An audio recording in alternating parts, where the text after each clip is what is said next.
नमस्कार मित्रों, फिर से स्वागत है आपका हमारे YouTube चैनल अवन थॉट स्टडी पॉइंट पर।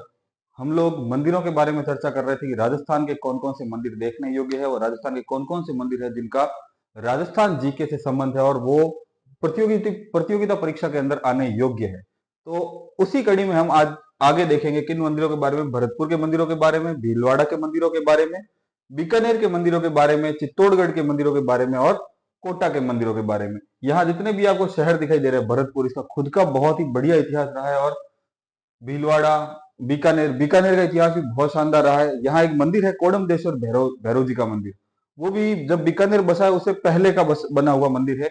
उसके बारे में चर्चा अगले वीडियो में करेंगे, अलग से उस मंदिर के बारे में टॉपिक लेके चर्चा करेंगे। आगे देखते हैं चित्तौड़गढ़, मतलब सारे गढ़ों का सिरमौर बोल सकते हैं इसे।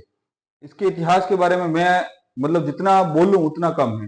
कोटा के मंदिर, इनके मंदिरों के बारे में आज हम चर्चा करेंगे। उससे पहले किसी शायर ने कहा है कि लगन देख निष्ठा देख, लगन देख निष्ठा देख, खुद की तैयारी देख। तू लगन देख, तू निष्ठा देख, तू खुद की तैयारी देख, तूफा को चीर दे परिंदे की, तूफा को चीर दे परिंदे की, जीत की खुमारी देख।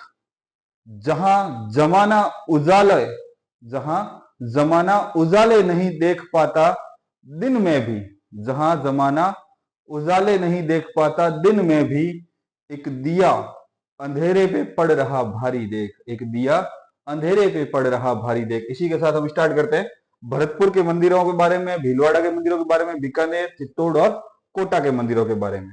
तो सबसे पहले लेते हैं हम कोटा के मंदिर के। कोटा में कौन कौन से मंदिर स्थित है, ठीक है। तो देखिए, कोटा के अंदर जो मंदिर स्थित है उसमें से सबसे पहले है विभीषण का मंदिर, फिर है गोपरनाथ का मंदिर, फिर है मथुराधीश का मंदिर और कुछ अन्य मंदिरों के बारे में भी हम चर्चा करेंगे। तो सबसे पहले लेते हैं विभीषण मंदिर कैथून।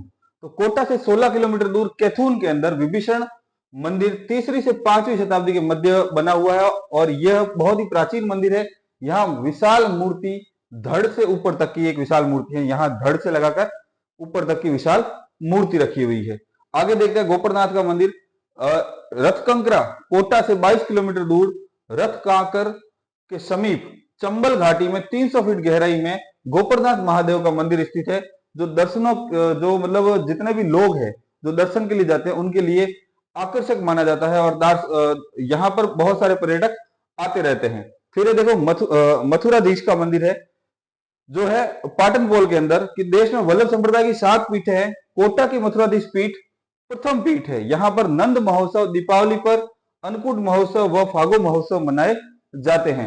यहाँ कौन कौन से महोत्सव मनाए जाते हैं? एक तो नंद महोत्सव मनाया जाता है, ध्यान रखना। एक मनाया जाता है आपके अन्नकूट उत्सव और एक फागु उत्सव यानी होली का त्योहार मनाया जाता है। कोटा के अंदर अन्य कौन कौन से मंदिर हैं वो भी देख लीजिए। तो अन्य मंदिरों के अंदर देखो, चार चौमा शिवालय, ठीक है, कुशवा का शिव मंदिर, खटुम्बरा शिव मंदिर और बूढ़ीदीत का सूर्य मंदिर। ये सारे मंदिर कहाँ स्थित है? कोटा के अंदर। पीछे नाम भी लिखे हुए, जैसे बूढ़ीदीत का सूर्य मंदिर जो है वो कहाँ स्थित है? देखो, दिगोद के अंदर स्थित है, ठीक है ना। तो ये है कोटा के प्रमुख मंदिर जो आपके प्रतियोगिता परीक्षा के अंदर आने योग्य है। तो इनको एक बार फटाफट स्क्रीनशॉट लीजिए, फिर अगले मंदिरों के बारे में चर्चा करते हैं। मित्रों ध्यान रखना कि अगर इतिहास बनाना है, किसी शायर ने लिखा है कि इतिहास बनाने के लिए लड़ना पड़ता है। अगर नहीं लड़ोगे तो इतिहास नहीं बनेगा। कि इतिहास बनाने के लिए लड़ना पड़ता है, किससे सुनाने से कोई राजा नहीं हुआ करते। तो अगर आप किससे सुना रहे हो कि मैं ये था और मैं यूं कर रहा हूं, मैं वो कर लूंगा, तो उससे आपको जीत हासिल नहीं होगी। जीत कब हासिल होगी, इतिहास कब बनेगा? जब आप लड़ोगे, ठीक है ना। तो वैसे ही इसमें स्टडी के अंदर कामयाबी कब मिलेगी? जब आप पढ़ोगे। अगर पढ़ोगे ही नहीं और खाली गप्पे मारोगे, मैं ये कर लूंगा, मैं वो कर लूंगा, ऐसे कर लूंगा, वैसे कर लूंगा, उससे कोई चीज हासिल नहीं होगी। चलिए अगले मंदिर के बारे में चर्चा करते हैं हम। चित्तौड़ के मंदिरों के बारे में चर्चा करते हैं कि चित्तौड़गढ़ के अंदर कौन कौन से मंदिर है। देखो, चित्तौड़गढ़ के मंदिर, सबसे पहले देखो यहां पर एक शब्द आया है मंदिर के बारे में, श्रृंगार चौरी, ठीक है। तो देखो, चित्तौड़गढ़ है, वहां पर बनवीर की दीवार के मध्य भाग में राजपूत एवं जैन स्थापत्य कला के समन्वय का एक उत्कृष्ट नमूना श्रृंगार चौरी के नाम से प्रसिद्ध है। क्या माना जाता है, देखो यहां पर महाराणा कुंभा की राजकुमारी के विवाह की चौरी है, इसलिए इसको श्रृंगार चौरी के नाम से जाना जाता है। ये देखने योग्य जगह भी है, ठीक है ना। एक है यहाँ पे ध्यान रखना मीरा मंदिर। मीराबाई चित्तौड़ से संबंध रखती थी, चित्तौड़ उसका ससुराल था, इसलिए इनके लिए महाराणा सांगा ने यहाँ पे मंदिर बनवाया था। एक मंदिर है देखो कुंभ श्याम मंदिर के पास ही मीरा मंदिर बना हुआ है। कुंभ श्याम मंदिर महाराणा कुंभा का बनाया हुआ है, मीरा मंदिर सांगा का बनाया हुआ है, जो मीराबाई के लिए बनाया था, ठीक है ना। इस मंदिर में मुरली बजाते हुए भगवान कृष्ण व भक्ति में लीन मीरा भजन गाती हुई का चित्र लगा हुआ है। मंदिर के सामने मीरा के गुरु रैदास का स्मारक या छतरी भी बनी हुई है। ध्यान रखना ये मंदिर इंपॉर्टेंट है, कई बार पूछा जाता है रैदास की छतरी कहां पर है, तो ध्यान रखना चित्तौड़गढ़ दुर्ग के अंदर। मीरा मंदिर चित्तौड़गढ़ दुर्ग के अंदर, रैदास छतरी जो है वो मीरा मंदिर के जस्ट सामने बनी हुई है। फटाफट स्क्रीनशॉट लीजिए। आगे का देखते हैं कि आगे चित्तौड़गढ़ के कौन कौन से मंदिरों के आते हैं आपने।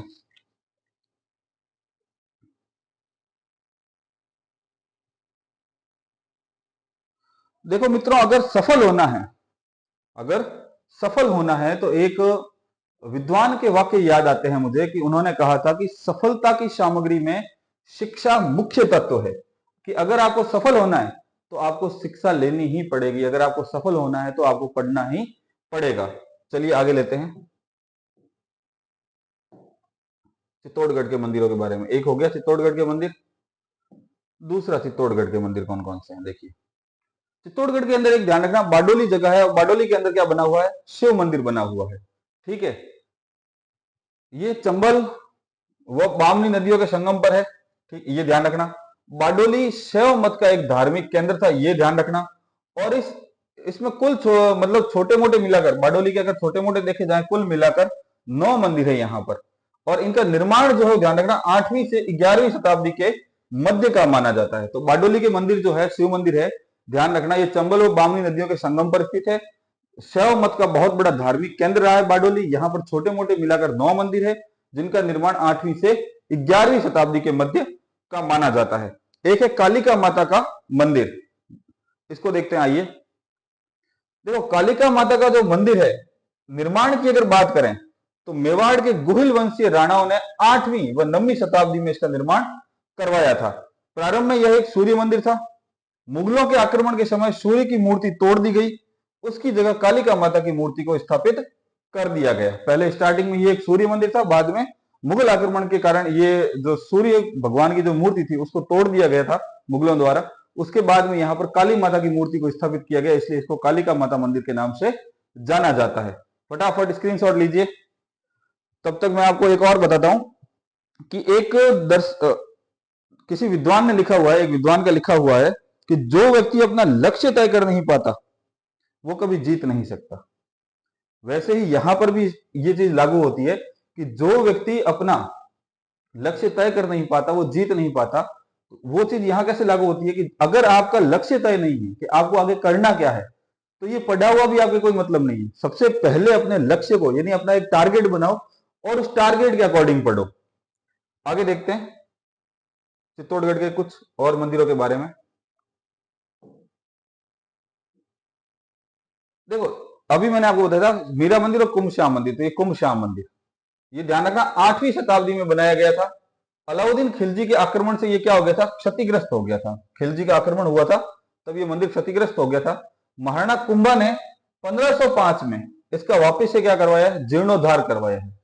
इसी कारण इस मंदिर को क्या कहा जाता है, कुंभ स्वामी के नाम से जाना जाता है। इसके ध्यान रखना इस मंदिर के अंतर्गत गर्भगृह, अर्ध मंडप, सभा मंडप, श्रृंगार चौकी आदि सारी चीजें जैसी एक मंदिर के अंदर होनी चाहिए वो सारी चीजें यहां पर है।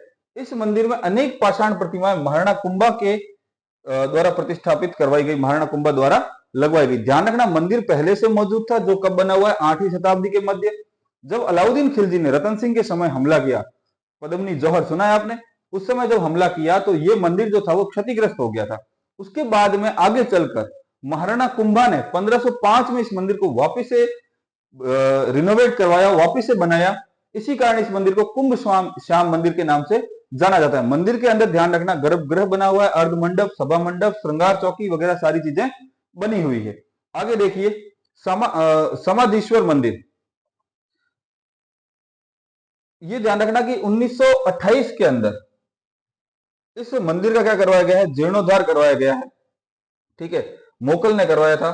समाधीश्वर मंदिर में जो वास्तु व शिल्प की भिन्नता विद्यमान है, इस मंदिर में अन्य मंदिरों की भांति गर्भगृह, अर्ध मंडप, सभा मंडप आदि मौजूद है। अन्य चित्तौड़ के मंदिर कौन कौन से देखो, हरनाथपुरा सप्तमातृका मंदिर बारडोली के अंदर है, सतबीसी देवरी चित्तौड़गढ़ के अंदर है, महानीलेश्वर मंदिर मैनाल के अंदर स्थित है। फटाफट स्क्रीनशॉट लीजिए, चलते हैं आगे की तरफ। स्वामी विवेकानंद जी ने कहा था कि खुद को कमजोर समझना, यानी अगर आपने स्वयं को कमजोर समझ रहे हो आप, तो आप सबसे बड़ा पाप कर रहे हो। तो सबसे बड़ा पाप है कि खुद को कभी कमजोर मत समझो, यही समझो कि मुझसे ज्यादा ताकतवर कोई हो नहीं सकता। ठीक है ना, फटाफट अगला लेते हैं, अगली स्लाइड लेते हैं। अब ले लेते हैं, हम चित्तौड़गढ़ के मंदिर हो चुके हैं, हम ले लेते हैं अब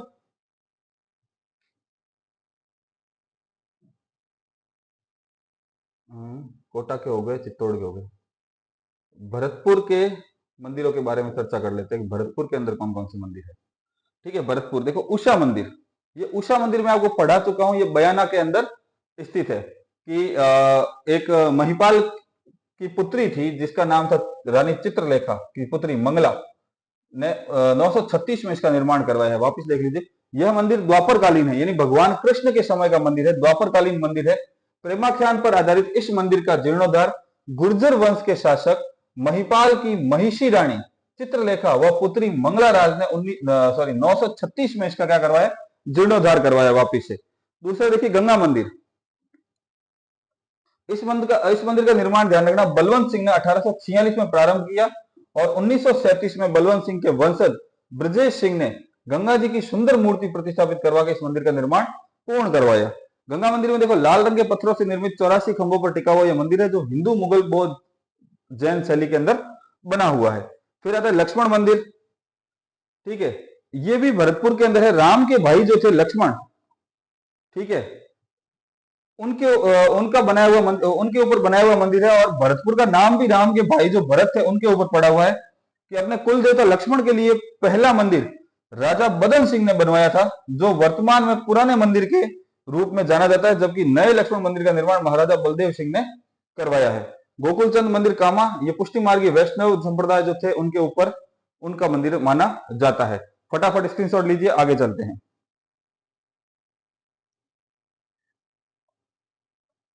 चाणक्य लिखता है, चाणक्य के बारे में सब लोग जानते हैं, चंद्रगुप्त मौर्य को जिसने बनाया, वो लिखता है कि आलसी का, जो आलस करता है, उसका न तो भविष्य है, न भूतकाल है, और ना ही वर्तमान है। तो आलस्य छोड़ो। संस्कृत में भी अपने एक कहावत आती है, आलस्य हीना मनुष्याणाम महान रिपुवासित, कि सबसे बड़ा शत्रु जो है वो आलस है। तो आप आलस छोड़ो, अब बहुत ही कम दिन बचे हैं, अपने लक्ष्य की और टारगेट की ओर बढ़ना शुरू हो जाओ और पढ़ाई करना चालू कर दो। आगे देखते हैं।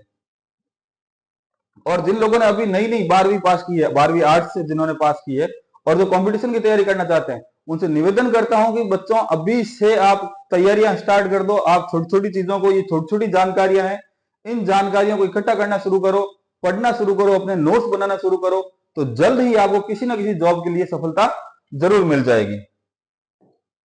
कंपटीशन बहुत टफ है, आप सोच रहे होंगे कि ऐसे ही पास हो जाएंगे, नहीं हो पाओगे। बीकानेर के मंदिरों के अंदर एक बार चर्चा कर लेते हैं कि यहाँ पे एक बीकानेर के अंदर मंदिर जो जो है वो देखो। बीकानेर के अंदर ध्यान रखना भांडासर जैन मंदिर है, जो बीकानेर के अंदर अंदर स्थित है। ओसवाल महाजन भांडासार द्वारा इसका निर्माण करवाया गया। भांडासर जैन मंदिर अपनी कलात्मक विशेषताओं के कारण दर्शनीय है। इस मंदिर में 5वें तीर्थंकर सुमित नाथ जी की प्रतिमा यहाँ पर स्थापित की हुई है। ये ध्यान रखना नागणेची माता का मंदिर, ये बीकानेर दुर्ग के अंदर भी है और बीकानेर के अंदर बना हुआ है। ये राठौड़ वंश की कुलदेवी नागणेची माता है, जो राठौड़ वंश अपनी कुलदेवी के रूप में यहाँ स्थापित करता है और उनकी पूजा करता है। बाद में इष्ट देवी, जो ध्यान रखना बीकानेर के राठौड़ों की इष्ट देवी बाद में कौन हो गई है, इष्ट देवी किनको मानते हैं, करणी माता को। ठीक है ना। यहाँ और कौन कौन से मंदिर देखो, लक्ष्मी नारायण मंदिर, धुनीनाथ मंदिर, हेम्बर गणपति मंदिर और रतन बिहारी मंदिर बीकानेर के अंदर। एक और मुख्य मंदिर है कोडमदेश्वर भैरव जी का मंदिर, जो बीकानेर शहर से भी पुराना माना जाता है, बीकानेर से भी पुराना माना जाता है। और कहा माना जाता है कि यहाँ पर जो मूर्ति है, जो ओपन एकदम खुली मूर्ति है, उसके ऊपर छत नहीं है, तो वो अपना आकार घटा और बढ़ा सकती है। इसके बारे में हम एक अलग से वीडियो बनाएंगे, उसमें आपको इसके बारे में बताएंगे। फटाफट स्क्रीनशॉट लीजिए, आगे मंदिरों के बारे में चर्चा करते हैं।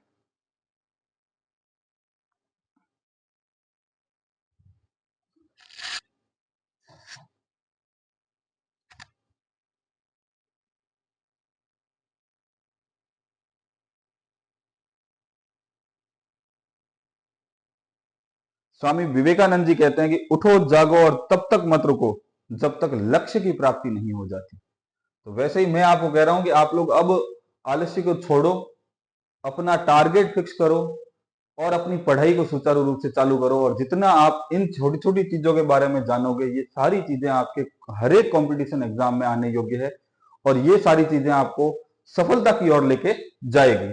अगला एक स्टार्ट करते हैं। अपने हो गया बीकानेर, हो गया। अब ले लेते हैं भीलवाड़ा के मंदिरों के बारे में चर्चा कर लेते हैं। ठीक है, देखो सबसे पहले अपन बात करते हैं भीलवाड़ा की खुद की। तो भीलवाड़ा की जो स्थापना है वो 11वीं सदी के मध्य की मानी जाती है। यहां क्या माना जाता है, यहां पर एक टकसाल हुआ करती थी, ठीक है ना, जहां पर भिलाड़ी नाम के सिक्के ढाले जाते थे, जिस कारण इस शहर का नाम भी क्या पड़ गया, भीलवाड़ा पड़ गया। 11वीं शताब्दी के टाइम में यहां पर एक टकसाल हुआ करती थी। टकसाल का मतलब सिक्के बनाने का कारखाना। तो टकसाल हुआ करती थी, वहां पर भिलाड़ी नाम के सिक्के डाले जाते थे, इस कारण इस जगह पूरी का नाम भी क्या पड़ गया, भीलवाड़ा पड़ गया।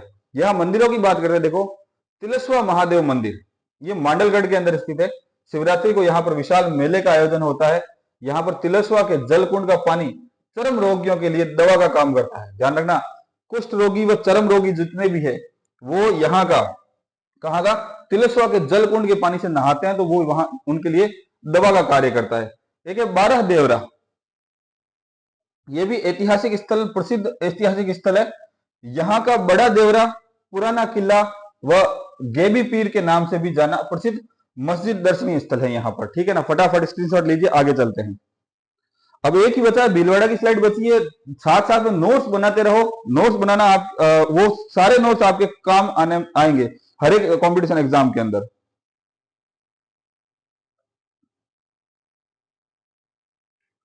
हो गया, चलिए चलते हैं आगे। भीलवाड़ा के अन्य मंदिरों के बारे में जो चर्चा कर लेते हैं, कौन कौन से मंदिर है। यहां ध्यान रखना, एक सवाई भोज का मंदिर है। भीलवाड़ा के अंदर अपन बात कर रहे हैं, सवाई भोज का मंदिर है। वो कहां है, आसिंद के अंदर। भीलवाड़ा से 50 किलोमीटर दूर आसिंद गांव में सवाई भोज का एक प्राचीन मंदिर गुर्जर समाज का तीर्थ स्थल है। यहाँ प्रतिवर्ष ध्यान रखना भाद्रपद माह में विशाल पशु मेला बढ़ता है। अन्य मंदिर कौन कौन से हैं ध्यान रखना भीलवाड़ा के अंदर, तो ध्यान रखना हरणी महादेव शिव मंदिर भीलवाड़ा के अंदर, यक्षिणी माता का मंदिर जो है मांडल के अंदर, बीजासण माता का मंदिर जो है वो मांडलगढ़ के अंदर, और सांगोली श्याम का मंदिर ये भी है मांडलगढ़ के अंदर। तो इसी के साथ आज हमने बहुत सारे मंदिरों के बारे में चर्चा की है। पहले फटाफट स्क्रीनशॉट लीजिए, उसके बारे में हम उसके बाद में हम बात करते हैं।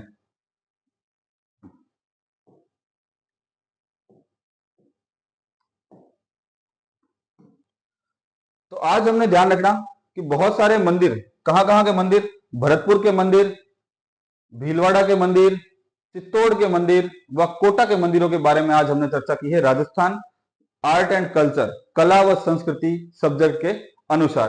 तो इन सारे मंदिरों को आप एक बार से वापस से देखना, 2 बार देखना, रिवाइज करना व इनके नोट्स बनाना। जितना नोट्स बनाओगे वो नोट्स सारे के सारे जितने भी कंपटीशन एग्जाम्स आगे आ रहे हैं, अब first grade, second grade, third grade, college lecturer, सारे एग्जाम आ रहे हैं, उन एग्जामों के अंदर ये सारे के सारे प्रश्न आपके काम आएंगे। अभी नीट का एग्जाम हुआ है, नेट का एग्जाम, उस नेट के एग्जाम में भी एक यहां से टॉपिक पूरा एज इट इज उठ के आया है, रामानंद वाला।